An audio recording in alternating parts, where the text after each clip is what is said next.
شروع کرتا ہوں اللہ تعالیٰ کے نام سے جو بڑا مہربان نہایت رحم والا ہے۔ قیامت کا خوف۔ ایک مرتبہ شفیع اسبی مدینہ آئے، دیکھا ایک شخص کے گرد بھیڑ لگی ہوئی ہے، پوچھا کون ہے؟ لوگوں نے کہا ابو ہریرہ رضی اللہ تعالیٰ عنہ۔ یہ سن کر شفیع اسبی ان کے پاس جا کر بیٹھ گئے۔ اس وقت ابو ہریرہ رضی اللہ تعالیٰ عنہ لوگوں سے حدیث بیان کر رہے تھے۔ جب حدیث سنا چکے اور مجمع چھٹ گیا تو شفیع نے ان سے کہا رسول اللہ صلی اللہ علیہ وآلہ وسلم کی کوئی حدیث سنائیے جس کو آپ نے ان سے سنا ہو، سمجھا ہو، جانا ہو۔ ابو ہریرہ رضی اللہ تعالیٰ عنہ نے کہا ایسی ہی حدیث سناؤں گا۔ یہ کہا اور چیخ مار کر بے ہوش ہو گئے۔ تھوڑی دیر کے بعد ہوش آیا تو کہا میں تم سے ایک ایسی حدیث بیان کروں گا جو آپ نے اس گھر میں بیان فرمائی تھی اور اس وقت میرے اور آپ صلی اللہ علیہ وآلہ وسلم کے سوا کوئی تیسرا شخص نہ تھا۔ اتنا کہہ کر زور سے چلائے اور پھر بے ہوش ہو گئے۔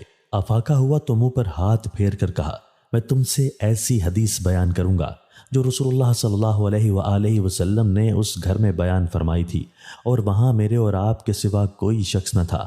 یہ کہا اور پھر چیخ مار کر غش کھا کر منہ کے بل گر پڑے۔ شفیع اسبی نے تھام لیا اور دیر تک سنبھالے رہے۔ ہوش آیا تو کہا رسول اللہ صلی اللہ علیہ وآلہ وسلم نے فرمایا تھا کہ قیامت کے دن جب خدا بندہ کے فیصلہ کے لیے اترے گا تو سب سے پہلے 3 آدمی طلب کیے جائیں گے، عالم قرآن، راہ خدا میں شہید ہونے والا اور دولت مند۔ پھر خدا عالم سے پوچھے گا کیا میں نے تجھ کو قرآن کی تعلیم نہیں دی؟ وہ کہے گا ہاں۔ خدا فرمائے گا تو نے اس پر عمل کیا؟ وہ کہے گا میں رات دن اس کی تلاوت کرتا تھا۔ خدا فرمائے گا تو جھوٹا ہے، تو اس لیے تلاوت کرتا تھا کہ لوگ تجھ کو قاری کا خطاب دیں، چنانچہ خطاب دیا گیا۔ پھر دولت مند سے پوچھے گا کیا میں نے تجھ کو صاحب مقدرت کر کے لوگوں کی احتیاج سے بے نیاز نہیں کر دیا؟ وہ کہے گا ہاں خدایا۔ فرمائے گا تو نے کیا کیا؟ وہ کہے گا میں صلہ رحمی کرتا تھا، صدقہ دیتا تھا۔ خدا فرمائے گا تو جھوٹ بولتا ہے، بلکہ اس سے تیرا مقصد یہ تھا کہ تو فیاض اور سخی کہلائے اور کہلایا۔ پھر وہ جسے راہ خدا میں جان دینے کا دعویٰ تھا پیش ہوگا۔ اس سے سوال ہوگا کہ کیوں مار ڈالا گیا؟ وہ کہے گا تو نے اپنی راہ میں جہاد کرنے کا حکم دیا تھا، میں تیری راہ میں لڑا اور مارا گیا۔ خدا فرمائے گا تو جھوٹ کہتا ہے، تو چاہتا تھا کہ دنیا میں جری اور بہادر کہلائے، تو یہ کہا جا چکا۔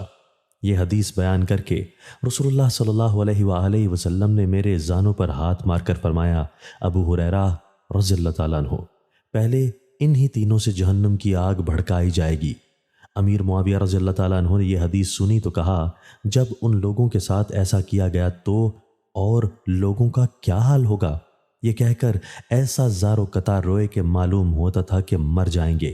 جب ذرا سنبھلے تو منہ پر ہاتھ پھیر کر فرمایا خدا اور اس کے رسول صلی اللہ علیہ وآلہ وسلم نے سچ فرمایا ہے کہ ترجمہ جو شخص دنیا اور اس کے ساز و سامان کو چاہتا ہے ہم اس کے اعمال کا بدلہ دنیا میں ہی دے دیتے ہیں اور اس میں اس کا کچھ نقصان نہیں ہوتا، لیکن آخرت میں ان کا حصہ آگ کے سوا کچھ نہیں رہ جاتا اور انہوں نے جو کچھ کیا تھا وہ برباد ہو جاتا ہے اور جو کام کیے تھے وہ بیکار جاتے ہیں۔